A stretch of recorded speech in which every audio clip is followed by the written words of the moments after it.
النبی صلی اللہ علیہ وسلم افضل الذکر لا الہ الا اللہ یا رب صلی وسلم دائما ابدا علی حبیبک خیر الخلق کلہم هو الحبیب الذی ترجى شفاعته لكل حول من الاحوال مقتحم۔ حضرت ابو ہریرہ رضی اللہ تعالی عنہ کی روایت ہے، مسلم شریف کتاب ہے، اس میں کہ ایک مرتبہ امام الانبیاء صلی اللہ علیہ وسلم ایک پہاڑی پر سے گزر رہے تھے۔ اس پہاڑ کا نام تھا جمدان۔ محدثین فرماتے ہیں کہ یہ مکہ مدینہ منورہ سے ایک دن کے مسافت پر ہے۔ آپ وہاں سے گزر رہے تھے تو آپ نے فرمایا سبق المفردون، کہ مفردون سبقت لے گئے، مفردون آگے نکل گئے۔ صحابہ نے پوچھا مل مفردون، اے اللہ کے رسول، یہ جو آپ نے فرمایا کہ مفردون آگے نکل گئے، سبقت لے گئے، مفردون کس کو کہتے ہیں؟ تو آپ نے فرمایا الذاکرون اللہ کثیرا والذاکرات، اللہ تعالیٰ کو کثرت سے یاد کرنے والے مرد اور اللہ تعالیٰ کو کثرت سے یاد کرنے والی عورتیں، ان کو مفردون کہتے ہیں۔ اس حدیث سے یہ بات بھی معلوم ہوتی ہے کہ جس زمین پر اللہ کا ذکر ہوتا ہے، اللہ کو یاد کیا جاتا ہے، اس کا اس زمین کو، اس جگہ کو احساس ہوتا ہے اور وہ زمین فخر کرتی ہے۔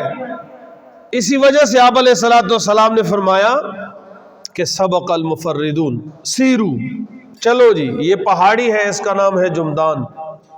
ذکر کرنے کی یہ فضیلت ہے، اور اسی وجہ سے جب ایک جگہ پہ فرض نماز ادا کی جائے تو کتابوں میں لکھا ہے کہ آدمی اس جگہ کو چھوڑ کر کے دوسری جگہ جا کر کے سنتیں اور الاخری جو آگے نماز ہے وہ ادا کر لے، تاکہ کل قیامت کے دن یہ مختلف زمینیں اس کے لیے اللہ کے یاد کی گواہی دے سکے۔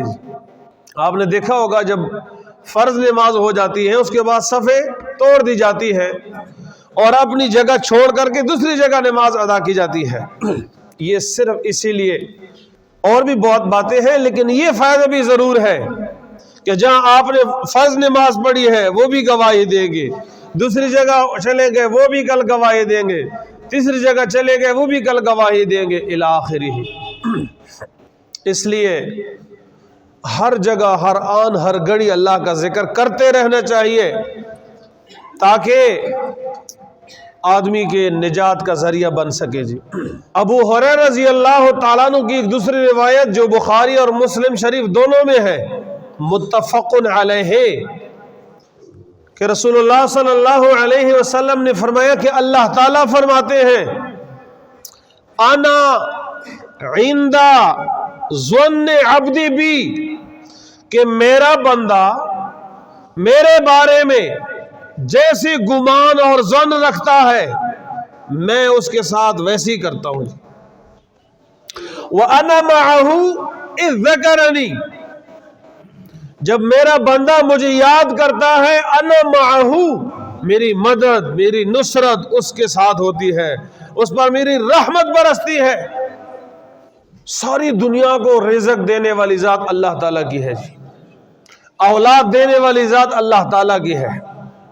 اب کچھ لوگوں کا خیال ہوتا ہے، ظن، عقیدہ، نظریہ، سوچ، فکر، ایمان، کہ مجھے جو رزق ملا ہے، جو روزی مجھے مل رہی ہے، میرا جو کاروبار چل رہا ہے، یہ اس وجہ سے کہ میں نے کالا بکرا ذبح کیا تھا، یہ اس وجہ سے کہ میں ایک جگہ فلاں گیا تھا اور پھر ایسے ویسے الی آخرہ۔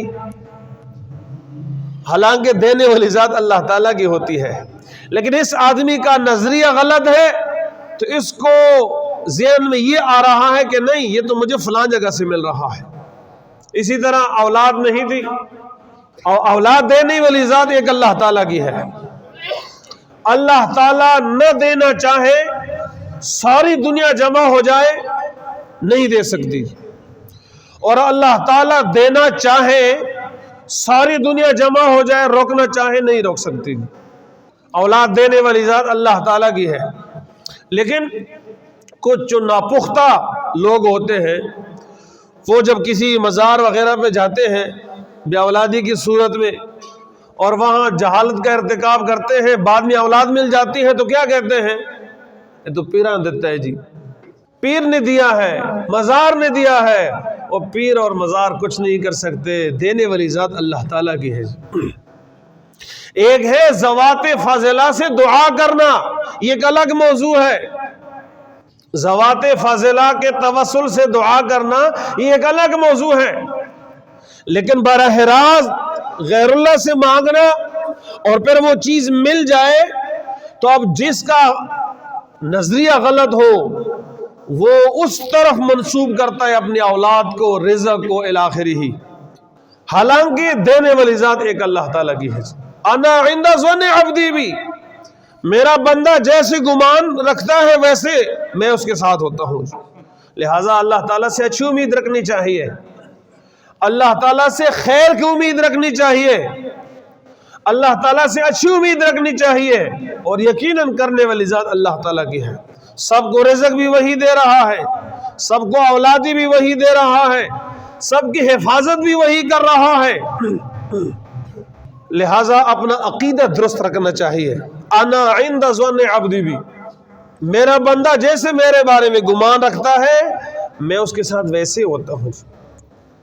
انا معہ اذ ذکرنی، اس کے ساتھ ہوتا ہوں جب وہ مجھے یاد کرتا ہے، اور فرمایا کہ جب وہ مجھے دل میں یاد کرتا ہے میں بھی اس کو دل میں یاد کرتا ہوں، اور اگر وہ مجھے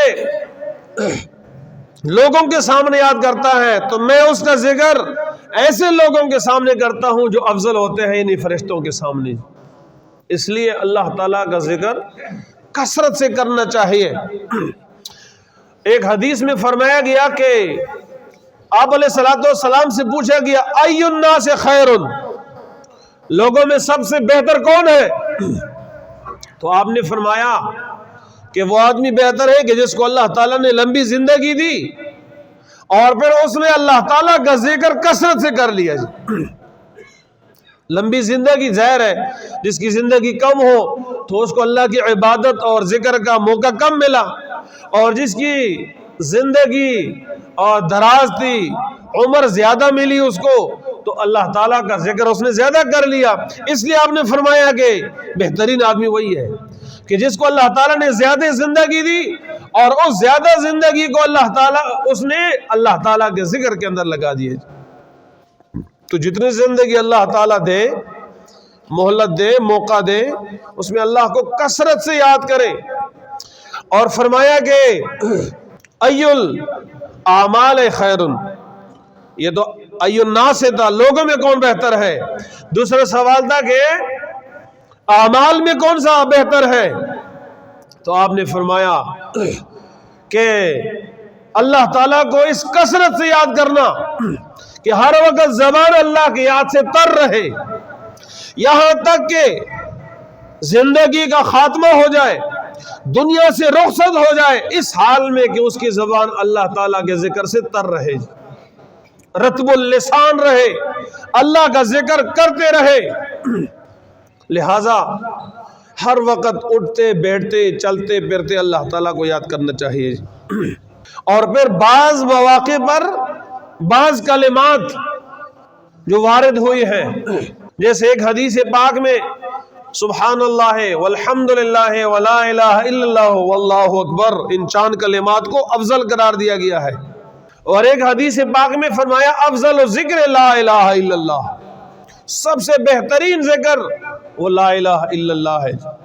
اور ایک حدیث جو حضرت ابو ہریرہ سے مروی ہے رضی اللہ تعالی عنہ، بخاری شریف کی آخری حدیث ہے، جو اکثر جو دستربندی کے پروگرامات ہوتے ہیں اس میں وہ حدیث شیوخ آتے ہیں اور پڑھاتے ہیں۔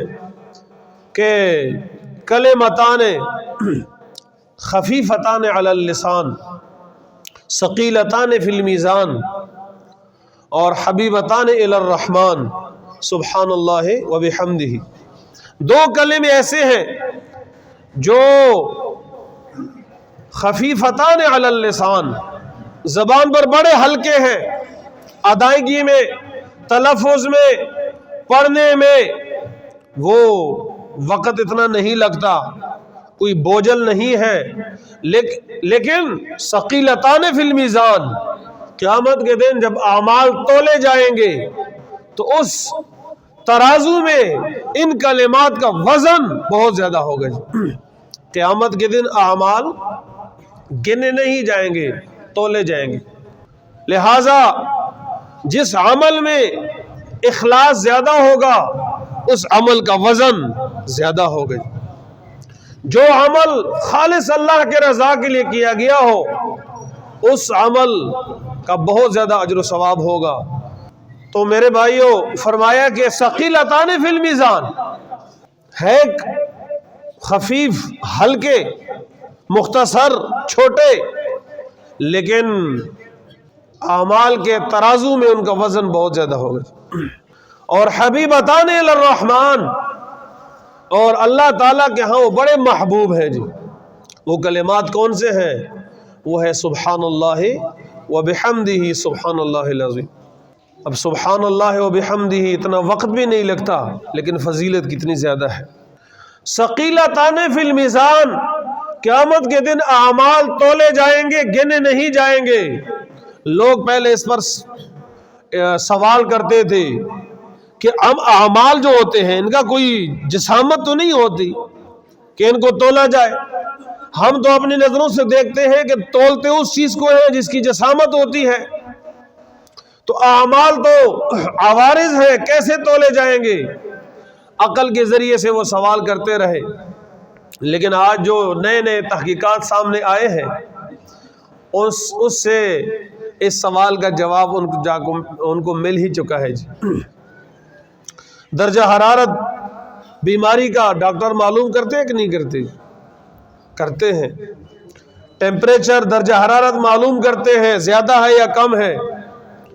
اسی طریقے سے بخارات سے معلوم کرتے ہیں کہ بارش کا امکان کس حد تک ہے، کتنا ہے، زیادہ ہے، کم ہے، الی آخرہ. تو ان چیزوں نے اس کا جو حل تھا یا جو لوگوں کے ذہنوں میں جو اشکال تھا اس کو دور کر دیا ہے جی. یہ ضمناً بات آ گئی. تو میرے بھائیوں ذکر اللہ کی فضیلت، اور یاد رکھیے جہاں فضیلت ہے، اگر کوئی مجلس ایسی ہو کہ جہاں باقی سب کچھ کیا جائے اللہ کا نام نہ لیا جائے، تو پھر حدیث پاک میں فرمایا گیا کہ یہ اس کے لیے بدبختی ہے.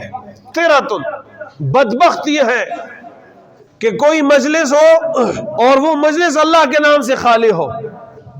کسی جگہ پر بات چیت ہو جائے، مجلس ہو جائے اور وہ اللہ کے ذکر سے خالی ہو، تو آپ نے فرمایا کہ اس کے لیے بدبختی ہے. دوسرے حدیث میں فرمایا گیا کہ لا تکثر الکلام، کہ اللہ تعالیٰ کے یاد کے بغیر کلام جو ہے اس میں کثرت نہ لے آؤ، یعنی زیادہ باتیں مت کرو. وہ کہاوت ہے کہ زیادہ باتیں جو ہے وہ اللہ تعالیٰ کی محبوب ہے جی. تو اللہ تعالیٰ کے نام کے بغیر، اللہ کے ذکر کے بغیر کلام میں کثرت نہ لے آؤ، اس لیے کہ اللہ تعالیٰ کے نام کے بغیر زیادہ باتیں کرنے سے دل کے اندر قساوت پیدا ہوتی ہے، کدورت، تنگی پیدا ہوتی ہے، بے نوری پیدا ہوتی ہے، بے برکتی پیدا ہوتی ہے، اور یہ جو دل کا سخت ہو جانا ہے پھر آدمی عبادت سے دور ہو جاتا ہے جی. ایک حدیث میں فرمایا لِكُلِّ شَيْءٍ سِقَالَةٌ، ہر چیز کو صاف کرنے کے لیے سقالہ، جس کو ہم رگمال کہہ سکتے ہیں، اس کے ذریعے سے اس کو صاف کیا جاتا ہے. لوہے کو زنگ لگ جائے تو رگمال سے اس کو صاف کیا جاتا ہے، اور کوئی چیز گندی ہو جائے تو پانی سے اس کو دھویا جاتا ہے، اسی طرح ہر ایک چیز کو زنگ لگ جاتی ہے۔ وَسِقَالَةُ الْقُلُوبِ ذِكْرُ اللَّهِ، اور دلوں کو جو صاف کرنے والی چیز ہے وہ اللہ کا ذکر ہے جی۔ آدمی جو حدیث پاک میں فرمایا گیا کہ جو آدمی گناہ کرتا ہے تو اس کے دل پر ایک سیاہ دبا لگ جاتا ہے، چنانچہ اگر اس کے بعد وہ توبہ طائب ہو جائے، اللہ کو یاد کرے تو وہ دھبا وہ دور ہو جاتا ہے، ختم ہو جاتا ہے۔ اور اگر نہیں کرتا اور اس کے بعد وہ اگلا گناہ کر جاتا ہے تو وہ دھبے زیادہ ہوتے چلے جاتے ہیں۔ اسی طرح 1 2 3 کرتے کرتے بالآخر وہ دل بالکل کالا اور سیاہ ہو جاتا ہے، پھر اس کا میلان نیکی کی طرف نہیں رہتا جی۔ چنانچہ ہم معاشرے میں دیکھتے ہیں کہ ایک نماز ہو گئی، اذان ہو گئی، اب اذان کے بعد نماز پڑھنی ہے، لیکن کچھ لوگ ہوتے ہیں مسجد کے پاس سے بھی گزر جاتے ہیں، بعض تو مسجد میں آ بھی جاتے ہیں اور پھر بھی نکل جاتے ہیں اور نماز نہیں پڑھتے۔ یہ وہی دل کی جو کدورت اور سیاہی ہے۔ اب یہ سیاہی کیسے دور ہوگی؟ فرمایا کہ یہ دور ہوگی ذکر اللہ کے ساتھ، اللہ کی یاد کے ساتھ۔ اور اللہ کا جو ذکر ہے وہ قرآن پاک بھی ہے جی۔ یہ ذکر اللہ کے اندر میں نے شروع میں عرض کیا تھا، سارے عبادات، نماز بھی اس میں شامل ہے، قرآن پاک کی تلاوت بھی اس میں شامل ہے، اور اس طریقے سے جو ذکر لسانی ہے وہ بھی شامل ہے، کلمات کا ذکر وہ بھی شامل ہے، اور مختلف مواقع کے جو دعائیں ہیں وہ بھی اس کے اندر شامل ہیں۔ یہ سارے ذکر اللہ کے اندر شامل ہیں۔ اس لیے میرے بھائیوں، میرے دوستو، ہمیں ذکر کی ضرورت ہے تاکہ ہمارے دلوں میں نور پیدا ہو جائے، تاکہ ہمارے دلوں میں روحانیت پیدا ہو جائے، تاکہ ہمارے دلوں میں جو کدورت ہے، جو سیاہی ہے وہ ختم ہو جائے، تاکہ عبادت میں ہمارے دل لگ جائیں، تاکہ ہمارے دلوں میں عبادت کا شوق پیدا ہو جائے، تاکہ ہمارے دل وہ اللہ تعالیٰ کے ذکر سے آباد ہو۔ جب ہم اپنے دلوں کو، اپنے زبانوں کو آباد رکھیں گے تو پھر یقیناً اللہ تعالیٰ کی طرف سے اچھے فیصلے آئیں گے۔ اللہ تعالیٰ ہم سب کو ذکر و اذکار صحیح طریقے سے، صحیح کلمات کے ساتھ کرنے کی توفیق عطا فرمائے، اور خصوصاً استغفار کرنے کی توفیق عطا فرمائے۔ ان حالات میں استغفار کی شدید ضرورت ہے۔ ہم سب اپنے گناہوں کی معافی مانگے، استغفار کریں، اللہ تعالیٰ کرنے کی توفیق عطا فرمائے۔ وآخر دعوانا ان الحمدللہ رب العالمین۔